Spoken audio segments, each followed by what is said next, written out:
Tell us what you're facing to the public. Oh, me?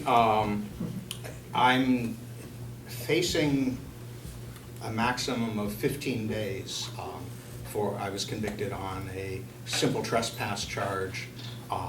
The other 3 charges against me, including the misdemeanor obstruction of governmental administration, which carries a year, and 2 disorderly conducts, were dropped a few days before the trial.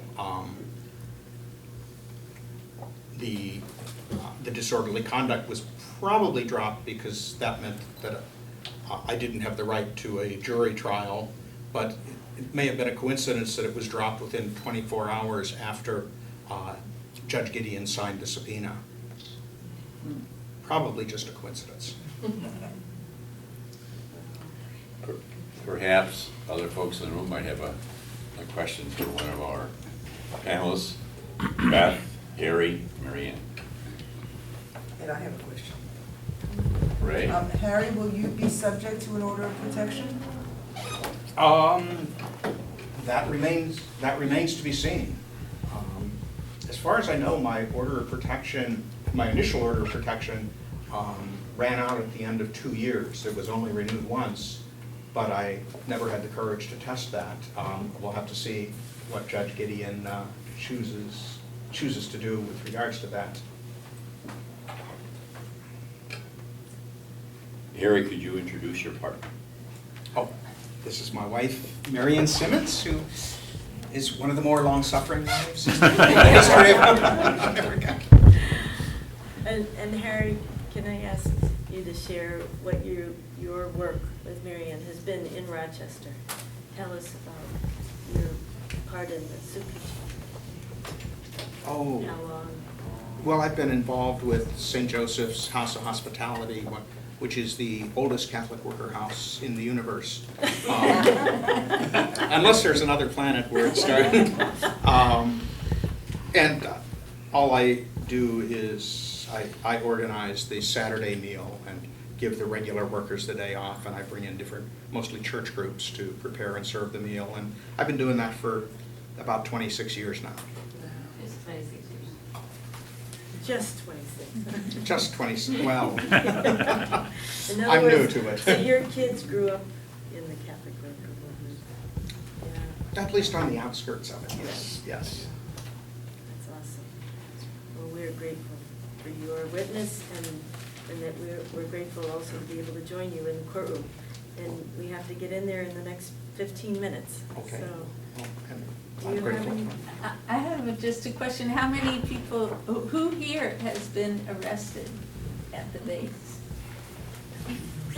So I just want to thank everyone here for your witness, and just to let people know what a powerful, committed community that this is, and how determined we are to stand with each other as well.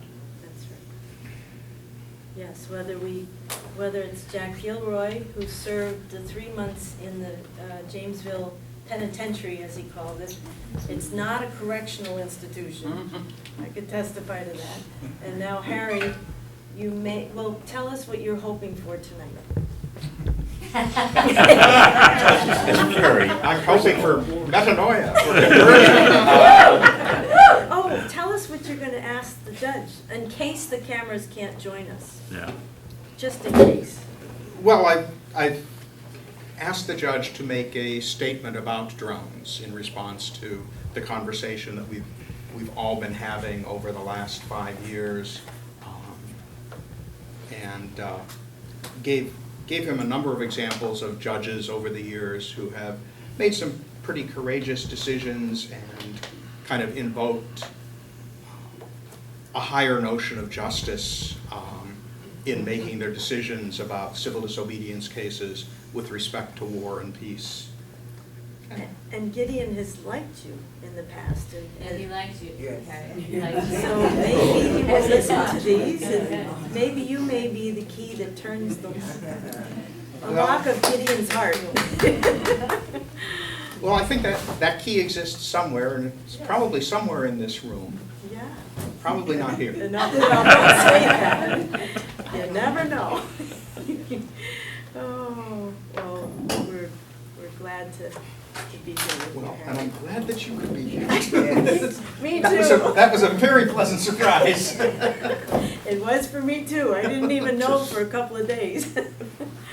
Okay. So, Mary Ann, can you say a few words about your experience in Jamesville? Oh, boy. Well,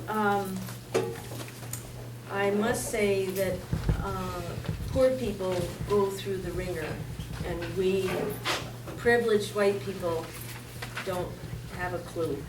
And so it's really important that we be in the jail to be a part of that suffering and make it known to the world.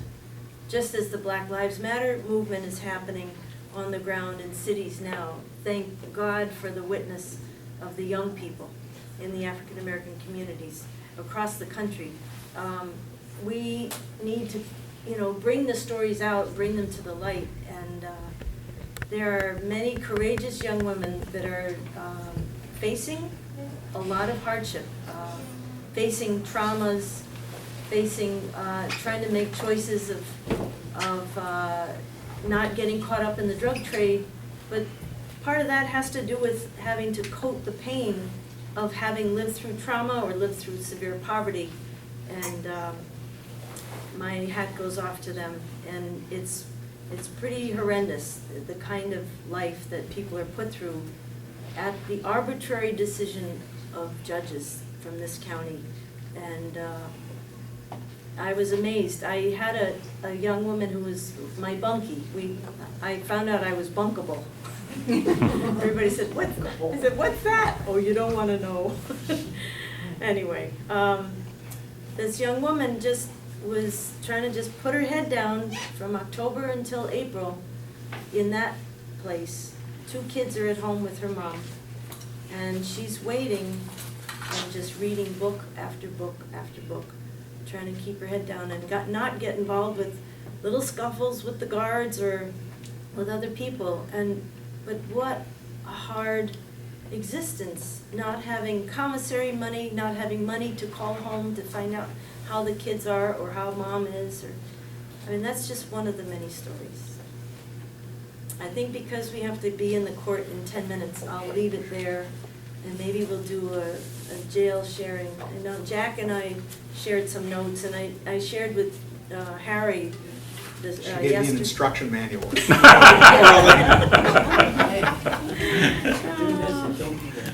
Anyway, so thanks for all the support, really. All right. It's tremendous.